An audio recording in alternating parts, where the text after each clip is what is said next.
Alright guys, welcome back to the channel. This is that uptrending channel which I showed in my previous video. And you can see the price right now is trying to break out from this zone. Break towards the upside, definitely. And you can see the last week candle, we have closed exactly below that trend line. And now you can see that the price has retraced towards the downside. You can see that we have retraced until this weekly open, I mean the last weekly open, and from there we have bounced towards the higher prices. This weekly candle will decide, guys, if this is going to be a bullish close or a bearish close, because right now what it looks like is price started to retest this area, this trend line, and want to break out towards the higher price, but there is a lot of selling pressure at the moment. Definitely that selling pressure is diminishing as the price churns towards the higher prices.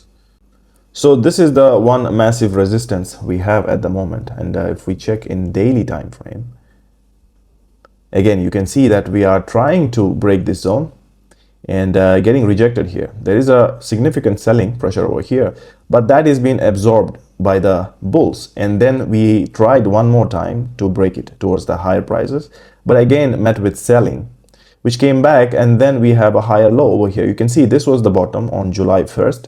And then after that we have a higher low, again a higher low, and again one more higher low here, which then we have this in Elliott wave structure. We can call it from this entire move up here as a wave 1, and then this retrace as a wave 2, or this is that B wave, okay, A, B, C. So this price action becomes your B wave or a wave 2, and then now we are trying again the same move what we were doing here. So the price, you can see here, broken towards the higher price, closed above here on that trend line, but then again rejected. But this thing, what you see, is slightly weaker than this one or even this one. So the price, what you can see here, is slowly trying to climb towards the higher side. If we use this anchored VWAP here, you can see that this is that mini range top, which is downtrending anchored VWAP, and this is that uptrending anchored VWAP on that blue color, you can see. Okay, this blue color here, you can see all the way from bear market bottom. I can show it to you. So this is all the way from here. You can see this is the anchor VWAP, and the price has been supporting all this bull market. And now if you are calling this one as a bear market, so the bear market price action already came down and testing at the moment this uptrending anchored VWAP.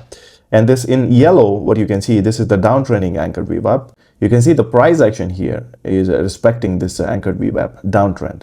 So it is not breaking above this anchored VWAP, even here as well. And now we are retesting this uptrending channel bottom line here. So if we zoom in here, you can see this tiny anchored VWAP, which is from the bottom here. This was the July bottom here. So if you use anchored VWAP from here, let's delete this one and use the fresh one from here. Okay. So you can see the price is exactly respecting the uptrending anchored VWAP here. Price is above this anchored VWAP. Okay, and finally you can see this is the downtrending, which is the mini channel downtrending anchored VWAP, also under the price right now. Price has already taken over on top of this both anchored VWAP. So this is also a signal of strength in the price action. Now I have turned on this volume profile. You can see that this is the mini range volume profile. Okay, and this is the larger, which is maybe slightly larger range than this mini range. So you can see this is the mini range. I have the volume profile here. This is that larger range, which also has the volume profile here. And I also have, okay, let's go into the weekly time frame. You can see this is another volume profile here, which is taken from 1, 2, the second bottom, to all the way this 3 top. According to my one of the Elliott wave count, I'm using this as a bottom. And the wave move up here, this is the first wave, this is your second wave, entire move up here, this becomes your third wave, and the fourth wave, which we are in right now. Okay, and I'm expecting one more move up. This is one of the count, which I already said it in my previous video. I also have repeated the same structure even in previous couple of videos. So using this structure, I have drawn these volume profiles here. So this is the first one, the larger one, and you can see that we are clearly below that point of control here. Okay, this is the large range over here, and you can see this is the consolidation we had in that Feb 2024 to around that September. We broke out in October here, so that was almost like 6 to 7 months of price action here. That's why you can see a large volume cluster here. and the point of control became to this point, and that is around 67K, which is my initial target. If the price can break above this point of control, probably break a little bit more higher to this mini range. Okay, this is the second range of the volume profile here. If we can break up to around this 73K zone and come back and take the test one more time on this POC or on this trend line, then there is a possibility of price to move much more higher. So here you can see that this is your value area low for the larger range of this volume profile, and we are going to concentrate on this volume profile here. So I have already disabled the large range volume profile, and we will concentrate onto this price action here right now. We have two volume profiles here. You can see this is that larger volume profile here, okay, and this is that value area high. We have a point of control around the 67K, and then the value area low comes around this 61.2K, okay. And then after that, this is another range, which is a mini range. Also, you can see the value area low around that 60.2K region. We are currently above that point of control. This morning today on Asia session, we came down here, tested this point of control, and then we are bouncing from here higher. And also you can see that we are rejecting correctly from this value area high. So there is a significant selling pressure over here. You can see value area high over here. You can also see the trend line over here, which is also the parallel channel, which I showed you. And plus I have three scenarios on Elliott wave count as well. I'm going to show you that also next. But first, I want to say that in previous videos, I was saying that this was your bottom on July 1st. And from that, we got impulsive move up, which then we got an ABC correction. We will have to get into the lower time frame here to see it clearly. Okay, let's get into 4-hourly time frame. And here we can see clearly that we had an impulsive move up. Okay, from the bottom here, this was your bottom. We had an impulsive move up. This is 5-wave structure here.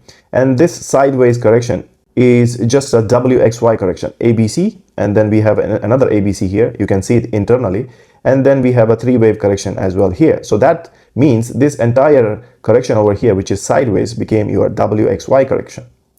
There are three scenarios which I see at the moment, and the first scenario will be the impulsive, which is most bullish count, and that is this one. Okay, you can see that we are in a multiple 1-2-1-2 structure at the moment. If this is a bullish count, I mean, if the market is bullish, if the price action is bullish, then this is the count which I prefer and which I'm also playing at the moment. You can see that this is the first wave, okay, which is impulsive, and then the sideways correction as a WXY.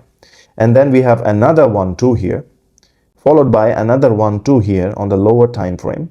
And we are expecting here now the price to break out here and move towards the higher prices, which also you can see that it can also reject over here in this point of control, and this point of control is for that second larger range, which is here. You can see this is this volume here. You can see this volume cluster. You can see this is the volume profile which is taken for this range, and that point of control is coming around this 67K zone. But if the price comes up here, it must to come up higher, because let's say if just a liquidity sweep concept, then we have a lot of short order initiated at this zone. So they will have their stop losses in this area or in this area. So if the price is churning towards the higher prices, then it must to go up here to take out this liquidity first, and then maybe correct a little bit again. So I'm expecting this move up here and clear this liquidity and then correct a little bit, so that the market can create more short orders on this rejection. And you can see this downtrending anchored VWAP, which is taken from the local range top. This is from the top. We have taken this anchored VWAP, and it's coming exactly around this 67K zone. But if the market is bullish, you can see this is my count, and I am actually preferring this count rather than my second scenario and the third scenario. So looking into the second scenario here, you can see that we are in that ABC correction towards the higher prices. So if we consider, okay, if we count this entire move up here as a wave, which is impulsive, and B wave as a WXY, then C wave must be impulsive as well, which is a zigzag correction as a ABC, which means we have already finished here. You can see this is the entire move up here as a 5-wave structure and 3-wave correction, And then in the C wave, you can see this is a tiny move, but it still has 5-wave structure within that. Okay, you can get into 1 hourly time frame and you can check that this entire move up here, this is 5-wave move to the upside. Okay, this could be your ending diagonal here, which also begin with 1 2 1 2 kind of structure, but it definitely has 5-wave structure. So if you are bearish and you are counting this as to be finished zigzag from the bottom here as a B, C, then this entire move down here becomes your leading diagonal for a next wave down. So you can count this as a leading diagonal here as a 5-wave move down, and then somehow you can get into this WXY correction towards the higher prices, where then this becomes your top for the second wave. And now you have created another 1 2 kind of a structure to get the price toward the lower prices. But this is not my favorite count. I'm not leaning into this count. Definitely if I'm bearish, then I would prefer this count. So this is the second scenario, and which is also not my primary count. So moving on into the third scenario. So still expecting, this is also a bearish count, but locally we are still bullish to complete that ABC structure. And you can see from the bottom here, this is an A, and the zigzag haven't finished yet, which means this is WXY correction on the sideways. This becomes your B wave. And now we are waiting for that impulsive move towards the higher prices, which is, you can see in the yellow, this 5-wave move up as an impulsive wave structure. So you can begin with this 5-wave move up here, and then 3-wave correction, and then another 5-wave move up, which becomes your zigzag correction, where the price comes up higher, takes out the liquidity here. We can definitely reject here. Okay, these are not that final targets, but yes, I'm expecting slightly higher prices. But the minimum target could be even this .786, which is around that 67K. Coming up here, clearing this liquidity, also getting rejected at the same point of this point of control. Plus, you can have this downtrending anchored VWAP as a confluence, where definitely the price can reject and we can go into lower prices. So these are the 3 scenarios I see in the market, guys. This is the update for you on BTC. I hope you have enjoyed the video, and if you do enjoy the video, then hit that like button, and don't forget to subscribe to the channel, and I will see you in tomorrow's daily update, and bye for now.